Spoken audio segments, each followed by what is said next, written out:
రోమీలకు రాసిన పత్రిక 2వ అధ్యాయము. కాబట్టి తీర్పు తీర్చు మనుష్యుడా, నీవెవడవైనను సరే నిరుత్తరుడవై యున్నావు. దేని విషయములో ఎదుటివానికి తీర్పు తీర్చుచున్నావో దాని విషయములో నీవే నేరస్తుడవని తీర్పు తీర్చుకొనుచున్నావు. ఎలయనగా తీర్పు తీర్చు నీవును అట్టి కార్యములనే చేయుచున్నావు కావా? అట్టి కార్యములు చేయువారి మీద దేవుని తీర్పు సత్యమును అనుసరించినదే అని ఎరుగుదుము. అట్టి కార్యములు చేయువారికి తీర్పు తీర్చుచు వాటినే చేయుచున్న మనుష్యుడా, నీవు దేవుని తీర్పు తప్పించుకొందువని అనుకొందువా?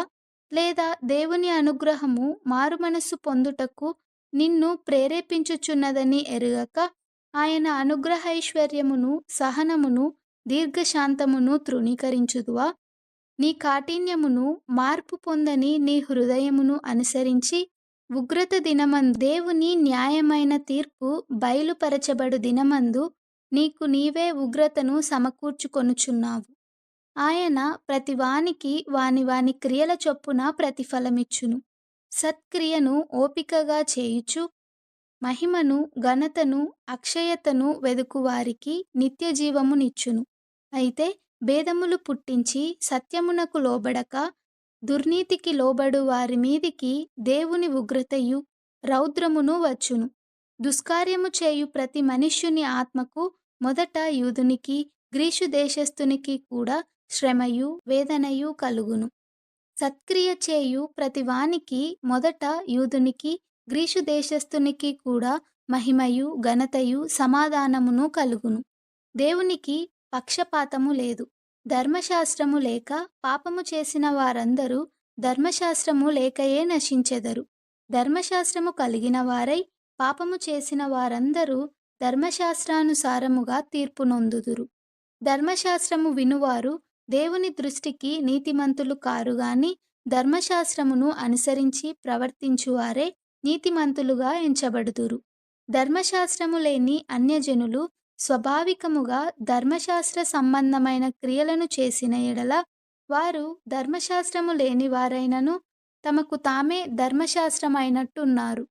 అట్టి వారి మనస్సాక్షి కూడా సాక్ష్యమిచ్చుచుండగను వారి తలంపులు ఒకదాని మీద ఒకటి తప్పు మోపుచు లేక తప్పు లేదని చెప్పుచుండగను ధర్మశాస్త్ర సారము తమ హృదయముల యందు వ్రాయబడినట్టు చూపుచున్నారు. దేవుడు నా సువార్త ప్రకారము యేసుక్రీస్తు ద్వారా మనుష్యుల రహస్యములను విమర్శించు దినమందు ఇలాగు జరుగును. నీవు యూదుడవని పేరు పెట్టుకొని ధర్మశాస్త్రమును ఆశ్రయించి దేవుని యందు అతిశయపడుచున్నావు కావా? ఆయన చిత్తమెరిగి ధర్మశాస్త్రమందు ఉపదేశము పొందిన వాడవై శ్రేష్టమైన వాటిని మెచ్చుకొనుచున్నావు కావా? జ్ఞాన సత్యస్వరూపమైన ధర్మశాస్త్రము గలవాడవై ఉండి నేను గ్రుడ్డివారికి త్రోవచూపువాడను, చీకటిలో ఉండువారికి వెలుగును, బుద్ధిహీనులకు శిక్షకుడను, బాలురకు ఉపాధ్యాయుడనై ఉన్నానని నీ అంతట నీవే ధైర్యము వహించుకొనుచున్నావు కావా? ఎదుటివానికి బోధించు నీవు నీకు నీవే బోధించుకొనవా?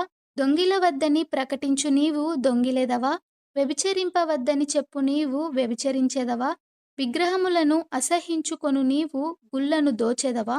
ధర్మశాస్త్రమందు అతిశయించు నీవు ధర్మశాస్త్రము మీరుట వలన దేవుని అవమానపరిచెదవా? వ్రాయబడిన ప్రకారము మిమ్మును బట్టియే గదా దేవుని నామము అన్యజనుల మధ్యను దూషింపబడుచున్నది.